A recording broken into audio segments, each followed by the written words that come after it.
Bienvenue dans cette nouvelle édition du QG News. Au sommaire de l'actualité, offensive diplomatique américaine en Afrique. Début hier dimanche de la tournée de la vice-présidente américaine Kamala Harris sur le continent afin de renforcer les liens dans un contexte de concurrence croissante de la part de la Chine et de la Russie. Cette tournée d'une semaine commence par le Ghana. Beata Mboyi Mérès, lauréate 2023 du prix Ahmadou Kourouma pour son roman Consolé, dont l'histoire revient sur la colonisation et ses séquelles dramatiques. Puis du sport, du football, retour sur la victoire de prestige du Maroc contre le Brésil en amical. Libération au Rwanda de Paul Rusesabagina après près de 3 ans de détention. Paul Rusesabagina, farouche opposant du président rwandais Paul Kagame, est désormais libre. Sa condamnation a été commuée par ordre présidentiel, a déclaré la présidence rwandaise. Paul Rusesabagina avait été condamné à 25 ans de prison pour terrorisme en 2021. L'opposant, qui possède la citoyenneté belge et réside de façon permanente aux États-Unis, a été remis à l'ambassadeur qatari avant son retour aux États-Unis. La libération de Rusesabagina mettrait fin à une affaire qui a mis en lumière le mépris flagrant du Rwanda pour les normes internationales. Réaction de Loïs Mouedje, directeur en charge de l'Afrique centrale pour Human Rights Watch. La vice-présidente américaine Kamala Harris a entamé hier dimanche 26 mars une tournée dans 3 pays africains, une visite d'une semaine en Afrique destinée à approfondir les relations avec le continent. Ce voyage s'inscrit au sein de la stratégie de l'administration américaine visant à freiner la présence grandissante de la Chine et de la Russie en Afrique, très convoitée sur le plan économique.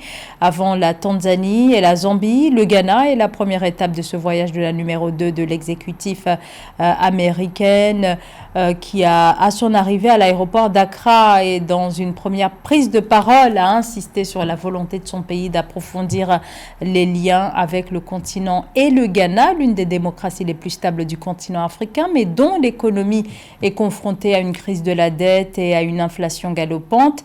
Les défis économiques mais aussi sécuritaires devraient être discutés ce lundi lorsque la vice-présidente sera reçue par le chef de l'État ghanéen Nana Akufo-Addo. Je vous propose d'écouter Kamala Harris.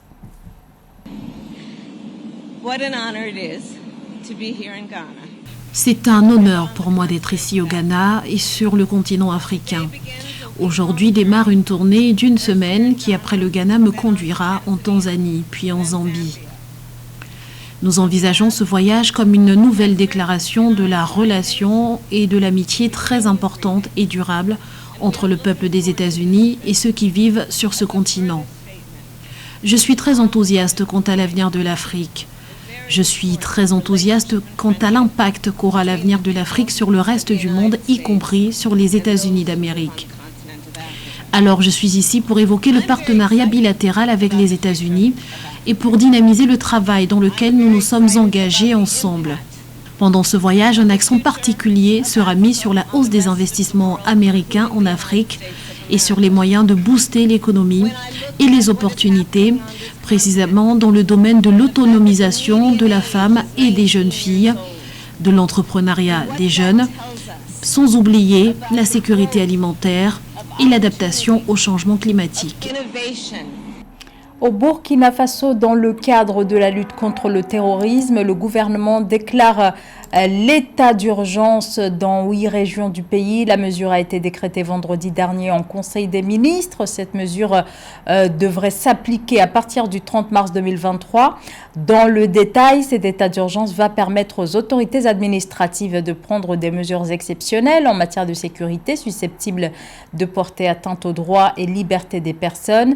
Ces mesures interviennent quelques jours après la visite du chef de la junte au pouvoir, Ibrahim Traoré, à Kaya, dans le centre nord du pays, en proie à une recrudescence des attaques terroristes face auxquelles le pouvoir appelle à la mobilisation générale. L'Assemblée législative de transition a d'ailleurs adopté en ce sens un projet de loi portant institution des comités de veille et de développement. Écoutez à ce propos le colonel Boukaré Zungrana, ministre de l'administration territoriale, de la décentralisation et de la sécurité.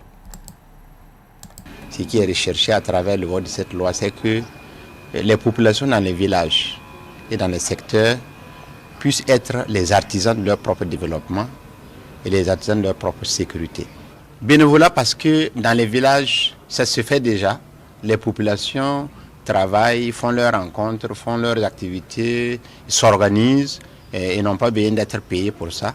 Ils le font, c'est ce qu'ils font tous les jours que nous sommes en train de formaliser ici. Notre souhait et ce que nous voulons, c'est que ces couverts-là soient vraiment apolitiques, ne puissent pas être sous l'influence d'une organisation politique ou organisation quelconque que ce soit, mais que ce soit vraiment une organisation du village pour défendre les intérêts du village. Le prix Ahmadou Kourouma, prix littéraire suisse créé en 2004 et décerné cette année à l'écrivaine franco-rwandaise Beata Mboyi-Mérès. Le prix qui récompense Consolé, son second roman qui revient sur la colonisation et ses séquelles. Un roman poignant dans lequel Beata Mboyi-Mérès se révèle une fois de plus comme l'une des voix majeures de la littérature africaine contemporaine. Joël Ballot. L'écrivaine rwandaise Beata Mboyi-Mérès s'est vue décerner le 24 mars, à l'occasion du Salon africain du livre de Genève, le prix Ahmadou Kourouma 2023 grâce à son second roman intitulé Consolé. Dans cet ouvrage, elle aborde plusieurs questions mémorielles tout en mettant en résonance le passé colonial et la condition des enfants d'immigrés. Une vieille femme est en train de mourir dans un EHPAD du sud-ouest de la France. Et au fur et à mesure qu'elle perd la mémoire, elle oublie le français et c'est une autre langue qui est inconnue de tout le monde dans l'établissement qui fait surface. Ramata, une Française de 50 ans, une femme noire, qui est en reconversion professionnelle et qui fait un stage d'art-thérapie dans cet EHPAD, va être intriguée. Et à travers cette enquête, remonter, ou plutôt aller jusqu'aux racines de son histoire qui plonge dans l'effet de la colonisation belge en Afrique centrale. Consolé de Beata Mboyi-Mérès montre que le passé colonial a toujours un impact sur la condition noire. Elle s'avance d'un pas délicat sur les territoires de l'amnésie et l'impact sur les générations présentes et futures. J'essaye de faire dans ce roman, comme je fais dans tous mes livres, de tisser le lien entre le passé et le présent de façon à parfois permettre d'apaiser les souffrances de la génération d'aujourd'hui, de leur parler, puisque tant qu'on n'en parle pas, tant qu'on ne se dit pas les choses, le passé ne passe pas.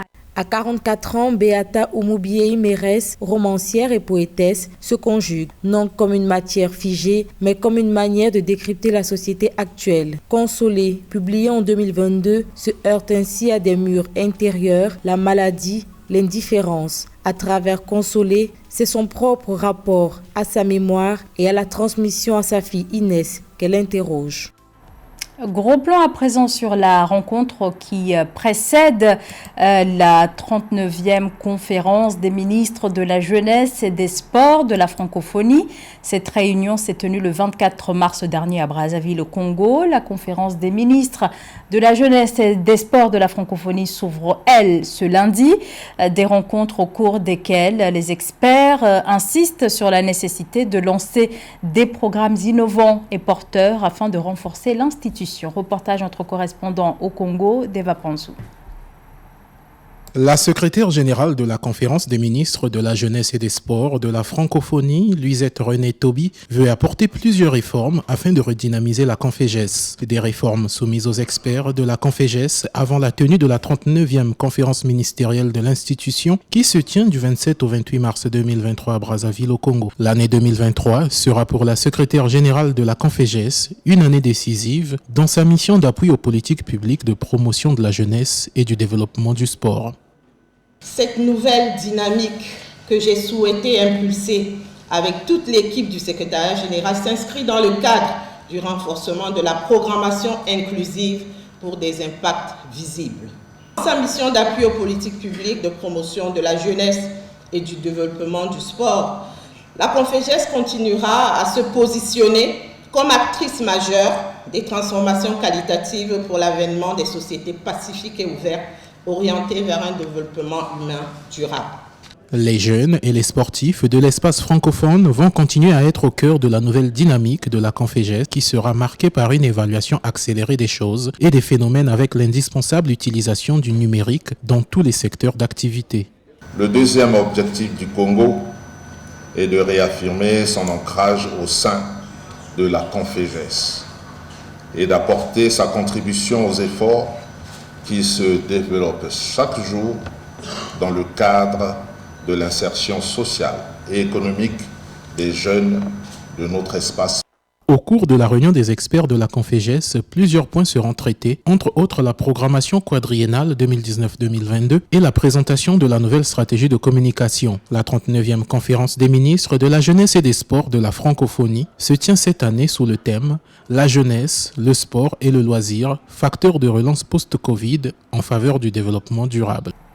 Le Brésil battu par le Maroc qui a décroché un succès prestigieux 2-1 samedi dernier à Tanger à l'occasion d'un match amical.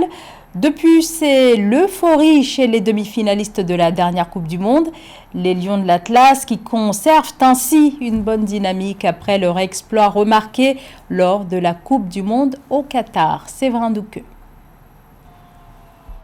Le Maroc l'emporte 2-1 face au Brésil en match amical le 25 mars 2023 au stade de Tanger. Une victoire hautement symbolique, c'est le tout premier pays arabe qui réussit l'exploit de renverser le quintuple champion du monde de football avec 2 buts signés de Boufal à la 29e minute et d'Abdelhamid Sabiri à la 79e. Le fait de gagner le Brésil, c'est pas donné à tout le monde. Première équipe arabe qui battre le Brésil. Avec la manière, nous allons dominer, nous allons créer beaucoup d'occasions, plus que Brésil. C'est pour ça qu'on est fiers de cette équipe. La performance marocaine vient confirmer les qualités de cette équipe dans le top des classements africains et mondiaux de football. Elle rehausse également le rayonnement du Maroc en matière d'encadrement des sportifs et de développement des infrastructures indispensables à l'émergence des talents et à l'organisation de grands événements sportifs. Les Lions de l'Atlas ont confirmé que le résultat réalisé au Qatar, c'était pas une surprise. Ils ont confirmé qu'arriver en demi-finale de la Coupe du Monde au Qatar, c'était largement mérité parce que maintenant on a une très belle équipe, une équipe solide, une équipe qui peut jouer contre n'importe quelle équipe. Avec cette génération, on peut rêver, avec cette génération, on peut arriver à l'objectif que tout le monde attend, c'est la Coupe d'Afrique. Avec la victoire contre le Brésil, le Maroc signe ainsi une énième belle performance après celle réalisée au Mondial de football organisé au Qatar en sortant dans le dernier carré de la compétition. La sélection est par ailleurs la première du continent à se qualifier pour la prochaine Coupe d'Afrique des Nations 2023 qui se tiendra en janvier-février 2024 en Côte d'Ivoire. C'est la fin de ce journal. Merci de nous avoir suivis. L'information continue sur Africa 24.